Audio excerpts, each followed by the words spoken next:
আজকে রেসিপি নবাবী চিকেন। দেখুন, ভাত, রুটি, পোলাও যার সঙ্গে ইচ্ছা আপনারা খান, তার জন্য এই নবাবী চিকেন। আর গ্রেভিটা এত সুন্দরই দেখতে হবে, আর গ্রেভিটা খুব দারুণ টেস্টফুল, দারুণ একটা গ্রেভি। চলুন এবার ভিডিওটা শুরু করি। প্রতিটা স্টেপ ফলো করবেন, আর অনুরোধ রইল বাড়িতে একবার ট্রাই করবেন, করে আমাকে কমেন্টে জানাবেন কেমন খেলেন। চলুন ভিডিওটা শুরু করি। আর এরকম সফট হবে, আর গ্রেভিটা দেখুন কত সুন্দর দেখতে হয়েছে, দারুণ। আর অত সুন্দর টেস্ট আর টেস্টফুল। আর চিকেন তো পুরো সফট, একদম সফট চিকেন। ধরবেন এরকম হাতে করে পুরো গলে বেরিয়ে যাবে, পুরো সফট। চলুন ভিডিওটা আবার শুরু করি। আজকে এখন আমি নিয়েছি হচ্ছে, এখানে দেখুন 1.5 কিলো চিকেন। ভালো করে আমি চিকেনটাকে ধুয়ে নিয়েছি। আজকে যে চিকেনটা আমি রান্না করব একদম হচ্ছে বড় রেস্তোরাঁ যেভাবে হোটেলে আপনারা চিকেনটা খান, সেই চিকেনটা। এটা হচ্ছে আলাদা একটা রেস্তোরাঁ, নবাবী চিকেন বলে এটাকে, নাম হচ্ছে নবাবী চিকেন। সেটা রান্না করব, তার জন্য আমি এখানে নিয়েছি। দেখুন ভালো করে আমি গরম জল দিয়ে চিকেনটাকে ধুয়ে নিয়েছি। এখানে নিয়েছি হচ্ছে 3টে স্টার আনিস, মানে স্টার ফুল, 2টো জয়িত্রী, একটু ধনে, একটু জিরে, কয়েকটা শুকনো লঙ্কা, 2টো দারচিনি, একটু গোলমরিচ, 5টা এলাচের টুকরো, 2টো বড়ো সাইজের টমেটো নিয়েছি। টমেটোটাকে ভালো করে আমি সিদ্ধ করে নিয়েছি। আর এখানে পেঁয়াজটাকে আমি ভালো করে ভেজে রেখেছি। এখানে একটু ক্যাপসিকাম কেটে নিয়েছি। এখানে নিয়েছি হচ্ছে কস্তুরি মেথি। দেখুন আমি এবার মশলাটাকে ভেজে নিই। ভেজে আমি একটা ডাস্ট, মশলাটা একটু হালকা নেড়ে ছেড়ে ডাস্ট একটা করে নেব আমি। আমি বসিয়ে দিয়েছি। এবার এখান থেকে আমি সব ভালো করে একটু গরম ভেজে নিচ্ছি। ভেজে আমি ডাস্ট তৈরি করে নেবো। মশলা সব আপনাদের দেখিয়ে দিলাম। আর এটা যেমন দেখা যাচ্ছে, এটা কিন্তু লবঙ্গ আছে 7-8খানা। দেখুন আমি ভালো করে ভেজে নিচ্ছি এটাকে সুন্দর করে।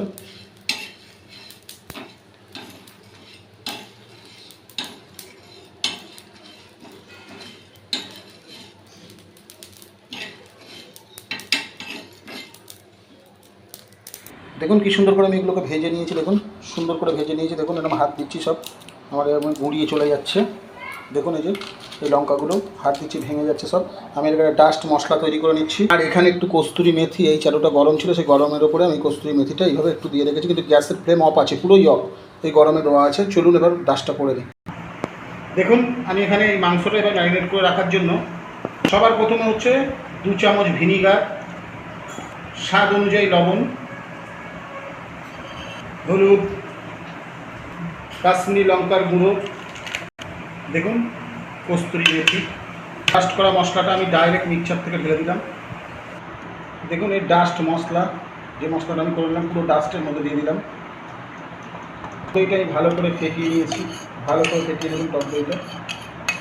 সর্ষের তেল, এই যে তেলটা দিচ্ছি এই তেলেই কিন্তু রান্না হবে, পরবর্তীতে আর তেল লাগবে না। দেখুন ভালো করে ম্যারিনেট করে রাখছি আমি। এটা 1 ঘন্টার জন্য ম্যারিনেট করে রাখবো। এটা কিন্তু আর জল ফল কিচ্ছু লাগবে না, যেটা আমার ওই দই ধোয়া জল বা যে মশলাটা করেছিলাম ওই ডাস্ট, ওই মশলার জলটা আমার লাগবে, আর কিছু লাগবে। দেখুন 1 ঘন্টার জন্য আমি এইভাবে রেখে দেবো। জ্বালিয়ে নিয়েছি। আর 1 ঘন্টা পরে আমার সেই ম্যারিনেট করা মাংসটা আমি এই যেখানে ম্যারিনেট করেছিলাম, হাঁড়ি যদি আপনাদের না থাকে তাহলে কড়াই ম্যারিনেট করে নেবেন। ম্যারিনেট করা মাংসটা দেখুন আমি গ্যাসের ওভেনের উপরে চাপিয়ে দিলাম, আর ফ্লেমটা আমি হাই করে দিচ্ছি। দেখুন এইভাবে আমি খুন্তি দিয়ে 2 মিনিট ধরে ভালো করে কষে নেব। দেখুন ভালো করে আমি এটাকে কষে নিচ্ছি। জল কিন্তু আমার লাগবে না, এতে যেটা আছে ম্যারিনেট করা সেই জলটা, পুরো মশলা কিন্তু আপনাদের প্রসেস দেখিয়ে দিয়েছি। টমেটো সিদ্ধ করে তাকে ভালো করে মিক্সি করে নিয়ে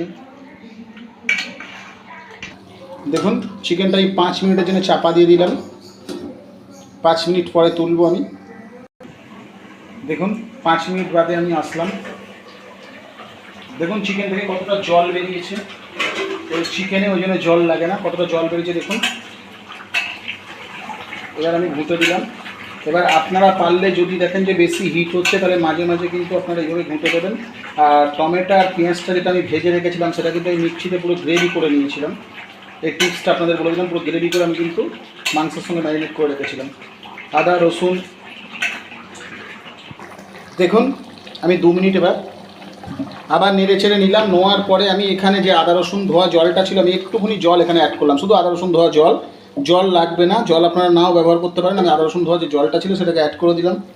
দেওয়ার পরে আমি এটাকে খুন্তি দিয়ে ভালো করে নেড়ে আরও 15-20 মিনিটের জন্য চাপা দিয়ে দেবো। এবারে আপনারা পারলে জল দিতেও পারেন, নাও পারেন। আমি 15-20 মিনিটের যে চাপা দিয়ে দেবো। হালকা আমি আদা রসুন ধোয়া জল দিলাম। চলুন এবার আবার 20 মিনিটের জন্য চাপা দিই, কিন্তু মাঝে মাঝে তুলে আমি দেখে নেব যাতে তলায় ধরে না নেয়। দেখুন আমি চাপা দিয়ে দিলাম। দেখুন আমি 10 থেকে 15 মিনিট বাদে ফিরে আসলাম, কিন্তু আমি মাঝে মাঝে তুলে দেখে নিয়েছিলাম, কারণ যাতে ধরে না নেয়। আমি ঢাকনাটাকে তুলে নিলাম। দেখুন কত সুন্দর আর এত দারুণ একটা স্মেল বেরিয়েছে, আপনাদেরকে আমি না বলে বোঝাতে পারবো না। দেখুন এবার আমার পুরো মাংস পুরো গলে গেছে। দেখুন কত সুন্দর দেখতে হয়েছে। এবারে টিপসটা ফলো করুন ভালো করে। আমি পাশের ফ্লেমটা অন করলাম, করে আমি এখানে একটা শুধু শুকনো বাটি বসিয়ে দিলাম। দেখুন বাটি আমার গরম হয়ে গেছে। আপনাদের বাড়িতে যদি কাঠ কয়লা থাকে তো সেইভাবেও করে নিতে পারেন। দেওয়ার পরে আমি থালা দিয়ে চাপা দিয়ে দিলাম, স্লো আছে 5 মিনিটের জন্য চাপা দিয়ে দিলাম। দেখুন ঠিক 5 মিনিট বাদে আমি ঢাকনাটাকে ওপেন করে নিলাম।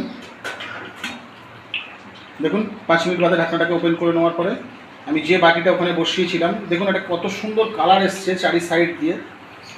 সেই বাটিটা ঘিটা দেখুন সবই উভে গেছে, নেই অল্প একটুখানি আছে, সেটাকে আমি এর মধ্যে দিয়ে দিলাম। তারপরে পুরো গ্যাসের ফ্লেম অফ, আমি এটাকে ভালো করে ঘেঁটে দিচ্ছি। দেখুন আমি এখানে 5 মিনিটের জন্য এখানে চাপা দিয়ে রাখলাম। 5 মিনিট বাদে সার্ভ করে আপনাদেরকে দেখাচ্ছি। আমি 5 মিনিট বাদে এটাকে সার্ভ করে নিচ্ছি।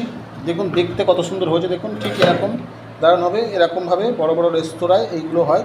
আর মাংসটা খুব গরম বলে আমি হাত দিতে পারছি না, কতটা সফট হয়েছে আপনাদেরকে বলে বোঝাতে পারবো না, কিন্তু আমি এখানে চামচটা মেরে দেখাচ্ছি। দেখুন দেখুন কেটে চলে যাচ্ছে, এতটাই সফট হবে আর এত সুন্দর। আজকে এই পর্যন্ত, ততক্ষণ সবাই ভালো থাকবেন, সুস্থ থাকবেন, সুখে থাকবেন। আবার নতুন ভিডিওয় দেখা হবে।